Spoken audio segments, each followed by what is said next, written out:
Okay जी। Example number 1, first part है। देख लेते हैं पहले हमारे पास इंफॉर्मेशन क्या गिवन है और इससे हम क्या ड्राइव कर सकते हैं।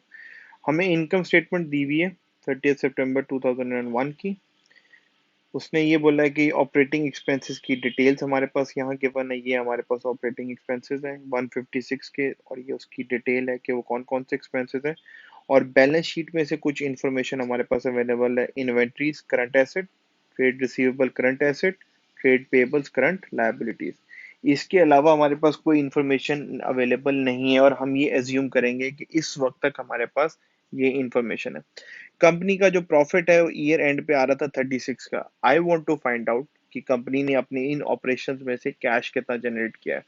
तो अगर मैं स्टार्ट करता हूँ 36 से, और मैंने आपको बोला था स्टार्ट करेंगे अगर हम नेट इनकम से स्टार्ट करते हैं, और इसमें सबसे पहला काम क्या है, हर वो एक्सपेंस ऐड करना है जो कि नॉन कैश है।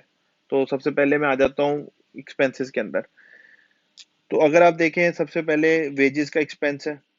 अगर तो ये पूरा का पूरा पे ना हुआ होता तो यहाँ पे करंट लाइबिलिटीज में शो हो रहा था। इसका मतलब ये पूरा का पूरा कैश पेड है, तो इसके रिलेटेड कोई ट्रांजैक्शन हमें नहीं करनी।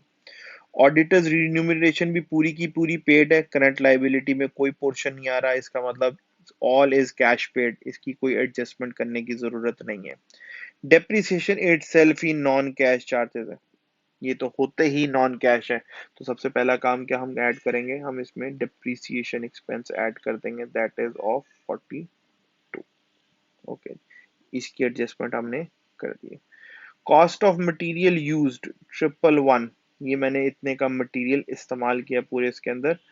अब इसके लिए हमें क्या करना पड़ेगा, तीन पार्ट देखना पड़ेगा। अच्छा, सबसे पहले मटेरियल यूज होता है तो सबसे पहले हम क्या देखेंगे, इन्वेंट्रीज कितनी आई और कितनी गई, नंबर 1।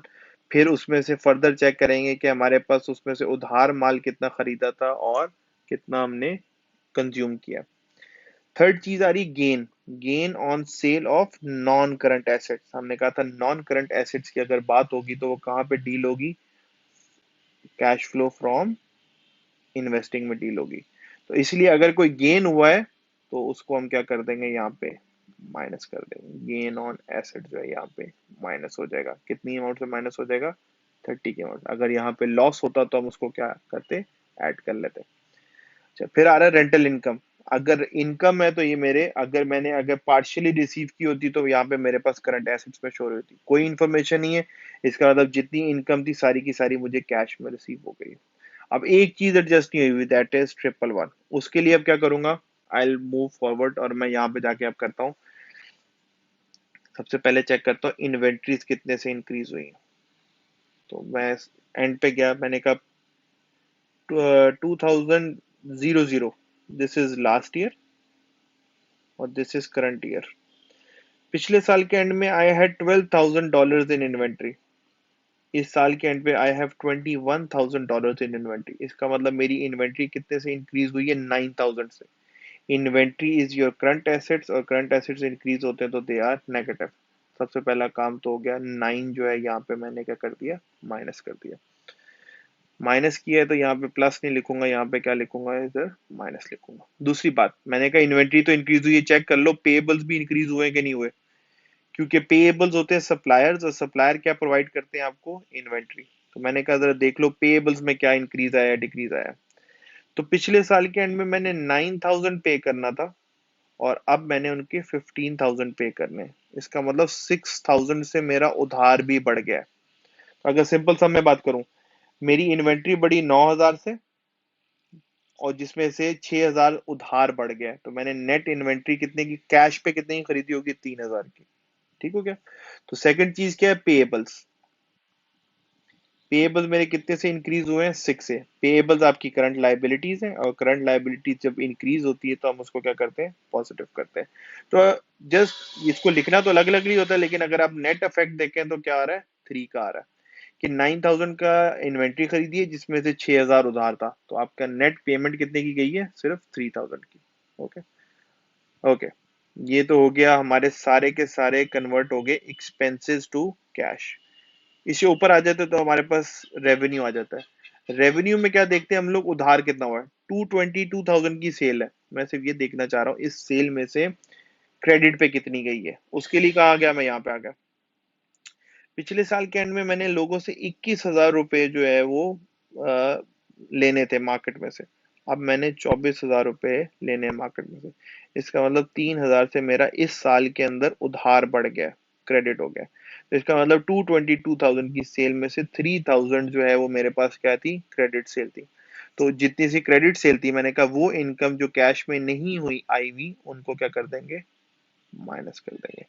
तो रिसीवेबल क्या हो जाएंगे, माइनस हो जाएंगे फॉर 3,000। एक और तरीका, receivable is part of your current asset, और करंट एसेट जब भी ज्यादा होते हैं तो नेगेटिव होते हैं। अच्छा, इसके अलावा कोई और ऑपरेशन में पेमेंट हुई, अब देख लेते हैं। हमने ऑपरेशंस को एडजस्ट कर लिया, हमने रेवेन्यू को एडजस्ट कर लिया।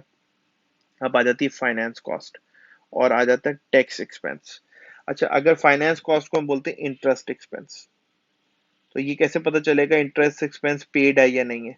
अगर पे नहीं हुआ होता तो कहाँ शो होता आपके पास, करंट लायबिलिटी में। करंट लायबिलिटी में शो नहीं हो रहा है, इसका मतलब ये पेमेंट तो हुई भी ऑलरेडी।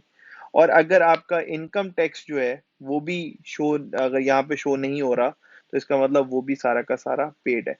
तो ये दोनों एक्सपेंसेस कैश में ऑलरेडी पेड फॉर है, तो इनकी एडजस्टमेंट करने की जरूरत नहीं है। एंड में टोटल कर लिया तो मेरे पास क्या आ जाएगा, कैश फ्लो फ्रॉम ऑपरेशन आ जाएगा। तो अगर इसका जल्दी से टोटल कर लेते हैं, तो हमारे पास 36 plus 42 plus 30 minus 9 plus 6 minus 3, हमारे पास कैश फ्लो फ्रॉम ऑपरेशन आ जाएगा 102। अच्छा देखिए, सिंपल, अभी हम इसको कंप्यूट कर रहे थे तो हमने गलती कर दी, गेन ऑन एसेट नेगेटिव में था तो हमने नेगेटिव में नहीं लिखा, जिसकी वजह से आंसर 102 आ गया था। इसका आंसर की जगह पे आंसर आना चाहिए था 72 का। This is cash flow from operations, और यही एग्जाम्पल की रिक्वायरमेंट भी थी। तो अगर आप आंसर देख लें तो कैश फ्लो फ्रॉम ऑपरेशंस कितना आ रहा है, 72 का आ रहा है। तो ये at a very simple level this was one of the examples, जिससे आपको थोड़ा सा आइडिया हो जाएगा कि कैश फ्लो फ्रॉम ऑपरेशंस कैसे आता है। अब हम अगले एग्जांपल जो है एग्जांपल नंबर 2 डिस्कस करते हैं। इसके लिए फिर हम लोग नेक्स्ट वीडियो में जाते हैं, छोटे छोटे चंक्स में होगी तो आपके लिए अंडरस्टैंड करना थोड़ा सा आसान हो जाएगा। एज यू कैन सी, अगर आप अटेम्प्ट करना चाहें खुद से तो you are welcome. Other than that, M क्या है बेसिकली कि आपको थोड़ा सा आइडिया हो जाए कि कॉम्प्लेक्सिटी लेवल कैसे कैसे बढ़ा जाएगा और उसके साथ डीलिंग कैसे कैसे होगी। आई विल सी यू इंशाल्लाह इन नेक्स्ट वीडियो।